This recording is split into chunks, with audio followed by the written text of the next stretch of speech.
तक जा रही हैं। आज विश्व समुदाय भारत को सम्मान की दृष्टि से देखता है। जैसा कि आप सब जानते हैं कि भारत G20 देशों के समूह की अध्यक्षता कर रहा है। विश्व बंधुत्व के अपने आदर्श के अनुरूप हम सभी की शांति और समृद्धि के पक्षधर हैं।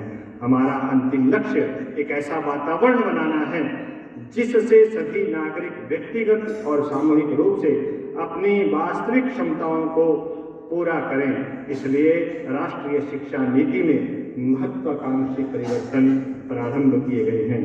ये थे हमारे भारत का जो उत्थान का पक्ष था।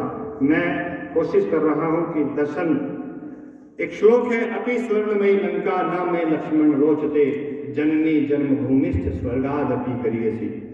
मुझे लगता है कि जितने हमारे वीर जवान महापुरुष शहीद हैं, इस एक श्लोक को पढ़ करके आज जो हम जिस स्वतंत्र वातावरण में श्वास ले रहे हैं, ये इस एकमात्र श्लोक की देन है, जिसमें भगवान रामचंद्र लंका विजय के बाद कहते हैं कि हे लक्ष्मण, यद्यपि यह लंका सोने की है, तथापि अपनी जननी, अपनी माँ और अपनी जन्मभूमि स्वर्ग से भी बढ़कर है।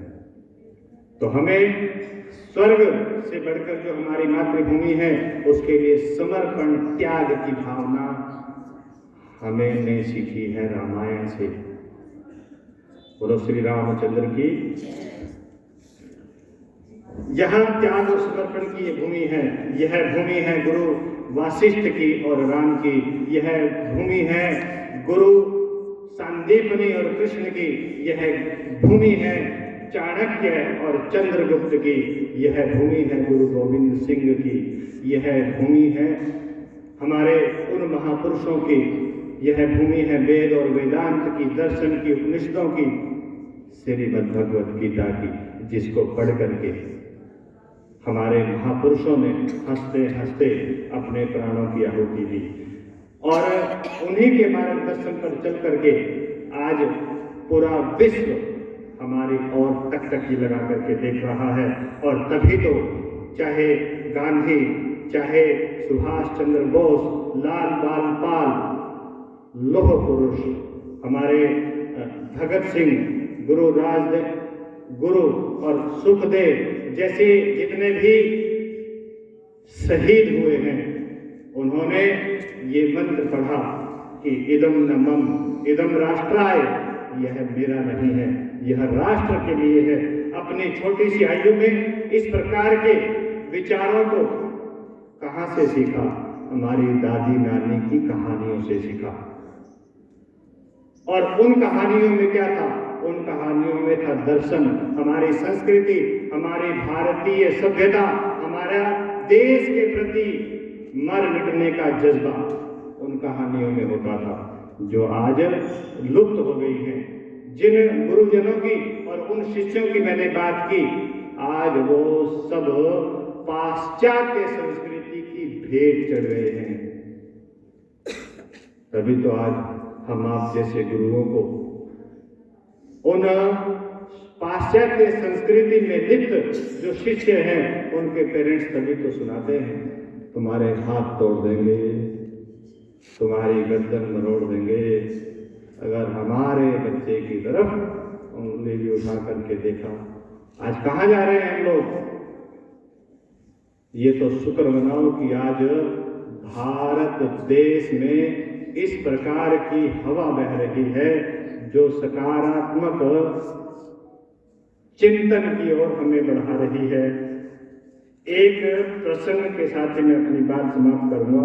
आप सब देखते हैं कि आपने जो वृक्षों में जीवन होता है, और यदि हम आम और पपीते आदि के वृक्षों का फल पकने से पहले तोड़ लेते हैं तो उसमें से एक द्रव्य निकलता है, और जब पकने के बाद तोड़ते नहीं निकलेगा। उसका कारण क्या है? वो उस वृक्ष की पीड़ा है कि मेरे इस फल को बिना पके आपने तोड़ लिया। ये जीव दर्शन और ये दर्शन सिर्फ हमारे भारतीय धर्म ग्रंथों में ही मिलता है, जिसको पढ़ने की आवश्यकता है, जिसको समझने की आवश्यकता है, जिसको आत्मसात करने की आवश्यकता है। और जिस दर्शन को पढ़ करके भारत देश का युवा और जो है भारत को उत्थान की ओर, आज जो मोदी जी कहते हैं विकसित भारत संकल्प यात्रा चली हुई है, उसका कारण है हम विकासशील देशों में नहीं अपितु विकसित देशों की ओर बढ़ रहे हैं। और धर्मराज युधिष्ठिर ने कहा, क्या कहा, सुंदर शब्दों में व्यक्त किया कि हर व्यक्ति ये सब बातें जानता है, हर व्यक्ति जानता है कि एक दिन उसका अंत होगा, परंतु आचरण ऐसा करता है जैसे वह अमर है। तो हम लोग सभी बातें कहते हैं, हम लोग गीता को तो मानते हैं, गीता की नहीं मानते, हम स्वामी विवेकानंद जी को मानते हैं, उनकी नहीं मानते, हम ये कहते हैं बाबा साहब अम्बेडकर, लेकिन उन्होंने कहा शिक्षित बनो, लेकिन हमारी हम दिशा भ्रम हो रहे हैं। तो जिसकी आज आवश्यकता है, और इन पंक्तियों के साथ भरा नहीं जो भावों से बोलो भारत माता की, भारत माता की। मुझे पता है खाना जाके बनाना और खाना भी है। भारत माता की वंदे। भरा नहीं जो भावों से बहती, जिसमें रसधार नहीं, वह हृदय नहीं है, पत्थर है, जिसमें स्वदेश का प्यार नहीं, जिसमें स्वदेश का प्यार नहीं। भारत माता की जय। पुनः आपको गणतंत्र दिवस की बहुत बहुत बधाई। आपने इतने इत्मीनान से सुना, सबको सैल्यूट। पुनः भारत माता की जय।